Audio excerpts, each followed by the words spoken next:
જય દ્વારકાધીશ ખેડૂત મિત્રો, સીતારામ એગ્રી જીનેટિક્સમાંથી હું પ્રફુલભાઈ હિરપરા અને અત્યારે આપણે આવ્યા છીએ જામનગર જિલ્લાના જામજોધપુર ગામે.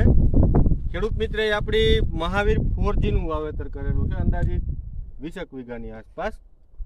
અને મહાવીર 4G તમે જોઈ શકો છો, જબરદસ્ત પરફોર્મન્સ સાથે અત્યારે ઉભેલું જોવા મળી રહ્યું છે. ફાલ ફ્લાવરિંગ સુપર અત્યારે લાગી રહ્યું છે. વધુ જે આપણે માહિતી છે કે ખેડૂત મિત્રને કેવું લાગ્યું, એમણે શા માટેથી મહાવીર 4G વાવ્યું છે અને અત્યારે એનો અભિપ્રાય શું છે તે ખાસ આપણે આગળ લેશું. તો સૌથી પહેલાં આપણે ખેડૂત મિત્રનો પરિચય લઈ લઈએ. તો તમારું પૂરું નામ, ગામ, તાલુકો, જિલ્લો અને મોબાઈલ નંબર ખેડૂત મિત્રને જણાવી દો. સાગર અરવિંદભાઈ રાબડિયાના, ગામ જામજોધપુર, 9876464949. મહાવીર 4G વાવ્યા જેવી જાત છે. ગીંડવા જામફળ જેવડા ગીંડવા છે, મોટા જીંડવા મોટા જે જાત છે ગીંડવાની. અને સિરીજ બહુ સારી છે. અંદાજિત કેટલા જીંડવાની સિરીઝ છે આમાં? અંદાજે એક ડાયરમાં 10 ની સિરીજની હાઈટ છે આમાં, એટલે 8 થી 10 ની એવરેજ છે. તો સાગરભાઈ, ભૂતકાળની અંદર તમે કપાસ તો ખેડૂતો વાવતા જ હોય, સાગરભાઈ વાવતા, પણ સાગરભાઈ મેક્સિમમ તમે ઘણા વર્ષથી કપાસ વાવો છો, તો મેક્સિમમ કેટલા મણનું ઉત્પાદન લેતા? અમે આ જમીનમાં 20 મણ કપા લગી કરેલો છે ખાલી. અને મહાવીર 4G માં શું લાગે તમને, કેટલા મણનું? ઓછામાં ઓછો 30 મણ થાય એવી જાત છે કપાની.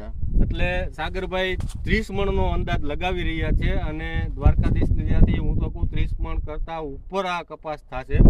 કેમ કે અત્યારે ખેડૂત મિત્રો તમે જોઈ શકો છો, જે ફાલ ફ્લાવરિંગ છે તેમાં કાંઈ ઘટતું નથી એમ કહો તોય હાલે.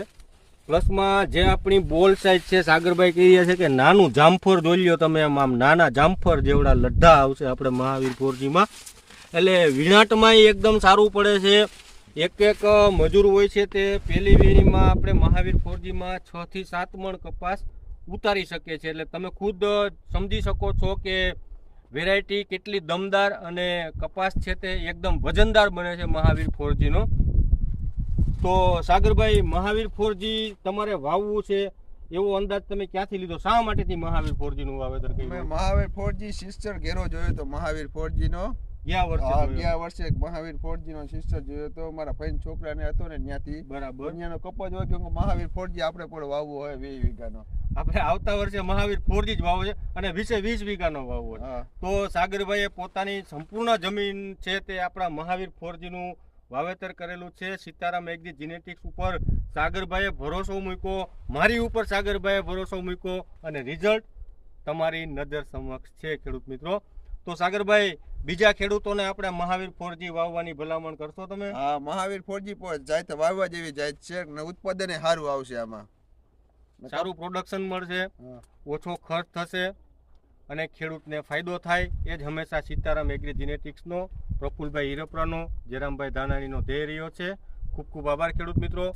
આવતા વર્ષે તમે પણ મહાવીર 4Gનું વાવેતર કરજો અને આ વાતાવરણની અંદર જ્યાં ખેડૂતો કપાસ કાઢી રહ્યા છે ત્યાં મહાવીર 4G અત્યારે અડીખમ ઊભો છે. સાગરભાઈ, અહીંયા વરસાદ કેટલો ઇંચ છે? ઓછામાં ઓછો 80 વરસાદ છે આમાં. 80 ઇંચ વરસાદમાં પણ તમે જોઈ શકો છો કેટલી અડીખમ વેરાયટી ઊભી છે. જય દ્વારકાધીશ.